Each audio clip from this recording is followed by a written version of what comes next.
E aí, beleza? Em um hospital, Simon de repente acorda na cama e surta porque não se lembra de ter ido para lá. O Dr. Newman o acalma e explica que na noite passada os paramédicos o encontraram tendo convulsões abdominais calóricas em frente à sua casa. O hospital teve que evacuar o conteúdo do estômago dele. Newman é geralmente um médico pediatra, mas como o hospital está com falta de funcionários, ele está ajudando no pronto-socorro. Ele dá a Simon um pirulito antes de dizer que ele tecnicamente morreu.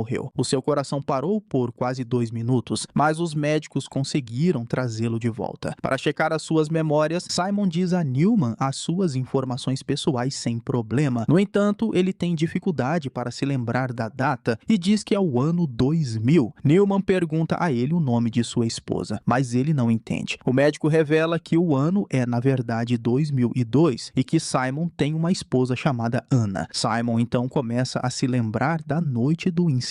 Ele estava deitado na estrada na chuva e o maqueiro Travis o salvou. Eles o levaram para o hospital, onde uma equipe de médicos o cercou. Seu coração de repente parou e os médicos começaram as compressões torácicas, enquanto o espírito de Simon flutuava para fora do seu corpo para olhar a cena. Quando os médicos usaram o desfibrilador, seu espírito foi puxado de volta para o seu corpo. Horas depois, quando Simon estava prestes a acordar, ele ouviu por acaso a enfermeira Clayton dizendo a Newman que Simon foi envenenado e que isso tinha que ser relatado à polícia. Mas Newman queria fazer os testes primeiro. No presente, Newman conclui que Simon tem amnésia de curto prazo, já que não consegue se lembrar dos últimos 2 anos. Ele garante que a sua memória voltará lentamente, mas Simon ainda não consegue acreditar que tem uma esposa. Momentos depois, uma mulher loira aparece no quarto e corre para abraçá-lo, aliviada por encontrá-lo vivo e saudável. Quando ela o beija, ele não reage, então ela se pergunta o que há de errado. Simon, constrangido, conta a ela sobre o seu problema de memória. Então a mulher chora e diz que não sobrou nada antes de sair do quarto. Simon corre atrás dela, mas Travis e Newman o impedem, dizendo que ninguém saiu de seu quarto. Quando pergunta a Newman por que ele não contou à esposa dele sobre a amnésia, ele diz que contou. Naquele momento, a sua esposa Anna aparece ao lado deles e o abraça aliviada. Depois disso, Newman usa um quebra-cabeça como metáfora para guiar Simon por suas memórias. Anna explica que não estava com ele na noite passada. Ela estava em casa enquanto ele estava neste bairro, mas ela não sabe por quê. Simon teoriza que estava visitando o seu irmão Peter, que recentemente se mudou para a casa dos seus pais mortos. No entanto, Anna diz que Peter morreu antes de Simon conhecê-la. Ele começa a surtar e ela quer confortá-lo, mas Newman a mantém afastada. Então Simon diz que ia visitar o seu irmão na noite passada, e Newman percebe que ele está falando sobre o último dia do qual se lembra de 2000. Flashes de memória mostram Simon abraçando o seu irmão, um carro na estrada à noite e ele dirigindo na chuva. Ele se lembra de ver uma luz brilhante seguida por um vazio, o que o faz chorar. Anna diz que ele sofreu um acidente de carro antes de conhecê-la, mas ela nunca soube dos detalhes. Ela só sabia que ele visitou o seu irmão, o que era estranho porque os irmãos não se falavam desde que brigaram pela herança de seus pais. Enquanto eles caminham pelo corredor, Simon vê Travis piscando para ele. Anna continua falando, explicando que após o acidente de carro, ele foi trazido para este hospital também. Ela também diz que ele veio a esta cidade há 2 dias para fechar a casa dos seus pais, que está abandonada desde a morte de Peter. Os planos dele incluíam empacotar os móveis e consertar algumas coisas. Newman ressalta que os vapores de certos produtos de limpeza poderiam tê-lo envenenado. No entanto, Simon tem uma visão de escadas e vidro quebrado. Depois que Newman sai da sala, Anna dá um tapa nele e diz para parar de fingir. Simon não tem ideia do que ela quer dizer, e Anna diz que ele matou o seu irmão. Ela também pergunta se ela realmente vale tudo isso. A conversa deles é interrompida quando Travis entra no quarto, anunciando que é hora de outro teste. Anna aproveita a chance para sair. Enquanto Travis coloca Simon na máquina de ressonância magnética, ele diz que há rumores de que alguém tentou matá-lo. Ele descarta isso, compartilhando a teoria dos vapores. Travis diz que todo mundo morre, mas o porquê e o como são os maiores mistérios. Então Simon é deixado sozinho na máquina para que a varredura possa começar. No entanto, um homem misterioso entra na sala e dá uma injeção nele. Simon não pode se mover porque está amarrado à máquina e grita por ajuda apenas para desmaiar. À noite, ele acorda na cama gritando. Outros pacientes no quarto estão olhando para ele e Travis o chama de maluco. O Dr. Truman entra no quarto e tenta acalmá-lo enquanto pergunta o que está acontecendo. Simon diz o que aconteceu no laboratório de ressonância, mas Truman diz que ele foi admitido neste quarto na noite passada. Simon, muito confuso, pergunta sobre a sua esposa e Newman. No entanto, Truman explica que ele não tem esposa e não há nenhum Newman na equipe. Ele também revela que o acidente de carro foi na noite passada e Simon esteve inconsciente até agora. Ele corre para fora do quarto e vai ao laboratório de ressonância, onde encontra outros médicos examinando uma velha senhora. Ele continua correndo pelo hospital até que Truman o encontra no café. Quando Simon pergunta que ano é, ele responde 2000. Então Simon surta e jura que não é louco e Truman teoriza que ele ouviu coisas enquanto estava inconsciente e a sua mente inventou uma história. Por exemplo, Travis poderia ter inspirado o nome Travis e Newman vem de Truman. Naquele momento, Clayton entra na sala e ele a reconhece do hospital de 2002. Ela é logo seguida por uma segunda enfermeira que acaba sendo Anna. Simon a chama pelo seu nome e pergunta a ela se esteve aqui nas últimas 24 horas, mas ela diz que não e não o reconhece. Simon insiste que esteve aqui ontem e não estava sonhando antes de pedir a Anna para dizer que ela o conhece. Truman e Clayton o empurram para baixo na cama e dão outra injeção. Enquanto Simon diz que eles não são reais, ele acorda na máquina de ressonância magnética. O estranho se aproxima dele de novo e prepara a seringa, mas desta vez ele grita o mais alto possível e Newman e Clayton vêm para checá-lo. O estranho se esconde atrás da porta e Simon conta a Newman sobre ele, mas o médico não acredita, porque o seu remédio é conhecido por causar efeitos colaterais psiquiátricos leves. Depois que Clayton dá mais remédio para acalmá-lo, ela e Newman vão embora. Simon continua chutando a máquina até que ela volta. Ele diz que é claustrofóbico, então ela concorda em libertar apenas uma de suas mãos para calá-lo. Simon usa essa mão para se desamarrar e corre para olhar atrás da porta, mas não há nada lá. Depois disso, ele retorna ao seu quarto e confirma que está sozinho novamente. Ele diz a Newman que alguém tentou matá-lo, mas ele não acredita e o lembra dos efeitos colaterais do remédio. Para acalmá-lo, Newman mostra a filmagem de segurança para provar que não havia mais ninguém na sala com ele. Travis acha que o estranho faz parte das memórias despedaçadas. Simon menciona Truman e Newman diz que isso não é estranho. Então ele menciona Travis e Travis diz a ele que ele ainda está no hospital porque tem esperado por um transplante de coração. Desesperado por respostas, Simon corre para os quartos dos outros pacientes e encontra Travis dormindo atrás de uma cortina de plástico. Enquanto Newman também entra, Travis acorda e pede um cigarro. Então Simon diz que eles conversaram 2 anos atrás. Essas palavras fazem Travis se lembrar dele e ele o chama de maluco de novo. Simon diz a Newman que isso é prova de que ele não está imaginando coisas. Então ele entra no elevador para retornar ao seu quarto. Quando as portas estão prestes a fechar, a mulher loira corre para se juntar a ele. Ele explica novamente que não consegue se lembrar dela e pede a ela por um tempo. Então ela diz que pode esperar. Em seguida, ela diz que o ama e o beija, mas eles têm que se afastar quando outra pessoa entra no elevador. Eles esperam constrangidos em silêncio até o homem sair e Simon pergunta à mulher como eles poderiam ficar juntos se ele é casado. Ela diz que não se arrepende de nada e Simon percebe que Anna sabe sobre esse caso. A mulher explica que ele não ama Anna e promete voltar mais tarde. Quando ela está prestes a sair, Simon agarra a sua mão e se lembra que o nome dela é Claire. De repente, ele está usando roupas bonitas e ele está parado numa casa com Claire, dizendo a ela que a ama. Ele tem umas visões estranhas sobre as plantas no quarto e Claire reaparece com uma flor atrás da orelha. Eles discutem se o que estão fazendo é certo e acabam ficando íntimos no sofá, sem saberem que o irmão de Simon, Peter, pode vê-los. Naquele momento, Simon reaparece no elevador e percebe que estava apenas tendo um flashback. Ele diz a Claire que agora se lembra de amá-la e eles se abraçam. Ela se pergunta se eles estão pagando pelo que aconteceu antes de ir embora. Simon tenta segui-la, mas ela desapareceu. Quando ele retorna ao seu quarto, ele encontra os outros pacientes de novo e Travis confirma que é 2000. Então Truman leva Simon para o seu escritório para compartilhar algumas más notícias. Peter também estava no acidente, mas ele não sobreviveu. Isso desencadeia uma memória deles parados perto de um penhasco. Depois disso, Simon retorna ao quarto e Travis compartilha que ele será operado amanhã. Então ele está com medo de não conseguir sobreviver. Simon diz que viu o futuro e garante a ele que ele ficará bem. A sua conversa filosófica é interrompida por Truman, que diz que a noiva de Peter veio vê-lo. Ele vai ao café e fica chocado ao encontrar Anna esperando, mas ela esclarece rapidamente que está apenas fazendo uma pausa. Ela tem algumas perguntas sobre o acidente. No entanto, Clayton a chama de volta ao trabalho. Depois que Anna vai embora, Claire entra no café e revela que é a noiva de Peter. Simon surta porque ele não consegue acreditar que ela está fazendo isso com o irmão dele. Ela diz que gostaria de poder voltar no tempo e mudar as coisas enquanto Simon se lembra de se reunir com Peter num abraço. Quando ele abre os olhos, Claire sumiu e Anna está de volta. Ela puxa um gravador e toca uma gravação da voz de Peter antes da sua morte. Ele disse: "Simon fez isso comigo. Simon me matou." Ele surta e se recusa a acreditar nisso enquanto empurra Anna contra uma cadeira, se perguntando o que ela está tentando fazer. Ela começa a falar sobre o dinheiro da família de Simon e um flash de memória revela que ele se casa com ela porque ela o chantageia. Anna fica afetuosa e promete vê-lo com mais frequência de agora em diante. Quando ela sai, Simon a segue, mas atravessar a porta o joga na entrada da casa de seus pais. Claire está em um carro indo embora. Simon a observa antes de entrar na casa, onde ouve duas vozes discutindo. Ele segue o som até ver a si mesmo e Peter discutindo. Quando Peter tenta expulsá-lo, o Simon do passado se recusa a sair e eles acabam lutando. Na luta, o Simon do passado empurra Peter através do teto de vidro. Ele vai para o telhado para ter uma visão melhor. O seu eu do passado encontra Peter inconsciente no chão coberto de cacos de vidro. Então ele começa a arrastar o corpo para fora. Enquanto um telefone toca ao fundo, Simon observa o seu eu do passado colocar Peter no carro e ir embora. De repente, o estranho aparece atrás dele e tenta atacá-lo. Simon se defende e perde a cabeça ao dizer ao homem para ficar longe dele. Ele consegue roubar a arma e começa a esfaquear o agressor repetidamente. Memórias confusas piscam em sua mente antes de Simon reaparecer no quarto do hospital, matando o seu agressor em cima de uma cama. Naquele momento, Clayton entra no quarto e verifica o corpo, revelando que na verdade é Travis. Simon grita porque ele se recusa a acreditar que matou um amigo. Então Clayton foge com medo, então ele olha para o corpo também e confirma que cometeu um erro, então tem um colapso. O alarme então ecoa no prédio e Simon pode ouvir a segurança chegando, então ele corre para o elevador. Ele sai no porão e vê os guardas procurando por ele nas câmeras de segurança. Ele pega as escadas para procurar uma saída e esbarra em Anna, que vê as manchas de sangue e conclui que ele matou novamente. Simon a empurra contra a parede e jura que isso não é real, mas ela o empurra para longe e bate a cabeça na parede. Dois guardas aparecem no corredor e Simon corre de novo. Então uma perseguição se inicia. Quando ele atravessa uma porta, Travis o para e Simon fica chocado ao se encontrar limpo de novo. Travis tenta conversar com ele, mas ele escapa pegando as escadas. Ele corre para o quarto de Travis e fica aliviado ao encontrá-lo vivo. Simon percebe que esteve tendo alucinações afinal de contas, então ele pede a Clayton que conte sobre a morte do seu irmão. De repente, Travis se sente mal e vomita sangue por todas as cortinas. Sangue aparece no seu peito também, e Simon ajuda Clayton a cobrir as feridas que correspondem aos pontos de facada. Enquanto os médicos entram no quarto para tentar reanimar Travis, Simon dá um passo para trás e surta, gritando que o matou. Outro flashback mostra que ele levou o corpo de Peter até o penhasco no carro e o moveu para o banco do passageiro. Então ele soltou o freio e o veículo começou a se mover. Naquele momento, uma caminhonete apareceu na estrada, então Simon voltou para o carro e o parou. O veículo para por perto e os donos começam a ficar íntimos dentro dele. Simon não tem escolha a não ser mover Peter e ir embora dirigindo. No presente, ele encurrala Clayton e a força a falar. Ela diz que Peter foi trazido pelos paramédicos e foi mandado para a cirurgia, mas os seus ferimentos eram tão graves que ele foi colocado no suporte de vida. Infelizmente, ele não resistiu. A conversa delas é interrompida pela chegada de Anna e Simon nota que o ferimento dela, de 2.000, está aparecendo agora na sua testa. Anna o ignora e pede a ele para vir para casa, mas Simon se recusa a jogar o jogo dela e jura que mudará as coisas. Então ele vai para o café, mas ele ainda está em 2002. Quando ele vê o quebra-cabeça de Newman, ele se concentra no exercício e consegue reaparecer na noite em que o seu caso com Claire começou. Desta vez, ele a rejeita antes da safadeza começar. No entanto, Peter ainda a ouve confessar o seu amor pelo irmão dele. Claire corre atrás dele, mas Peter a expulsa. Então, ela vai embora em seu carro. Simon, desesperado, tenta dizer a Peter que nada aconteceu, mas ele se recusa a ouvir e eles lutam novamente, terminando com o mesmo resultado. Ignorando o telefone tocando, Simon arrasta o corpo inconsciente de Peter para o seu carro para levá-lo ao hospital. Logo, começa a chover e quase não há visibilidade na estrada. Simon dirige com cuidado e consegue desviar de um bando de carros. No entanto, Peter acorda de repente e ele se distrai. Então, o seu carro acaba batendo no de Claire. Minutos depois, paramédicos chegam e uma delas se parece com Anna. Claire já está morta, então a equipe se concentra nos irmãos. Travis checa como Simon está, correspondendo à memória de antes. Assim que os irmãos se recuperam, eles se reúnem para conversar. Simon ainda está confuso sobre o que aconteceu, então Peter diz que o telefonema tinha sido da Claire. Ela se arrependeu de tê-los deixado e virou o carro para retornar à mansão, apenas para bater no veículo dos irmãos. Simon olha para uma foto e nota que o pai deles é Newman. Ele começa a surtar e Peter diz que todos eles morreram, incluindo o próprio Simon, então ele precisa desapegar. Se recusando a desistir, Simon reaparece na estrada com Travis o resgatando. A cena do hospital acontece da mesma forma. O coração dele para às 20 horas, o que corresponde ao ano 2000, e a sua morte acontece às 20 horas e 2 minutos, o que corresponde a 2002. O seu espírito assiste a tudo de cima e corre para voltar ao corpo. Simon então acorda no quarto, ouvindo do médico que é o ano de 2002, que ele morreu, e que a sua esposa Anna está esperando do lado de fora.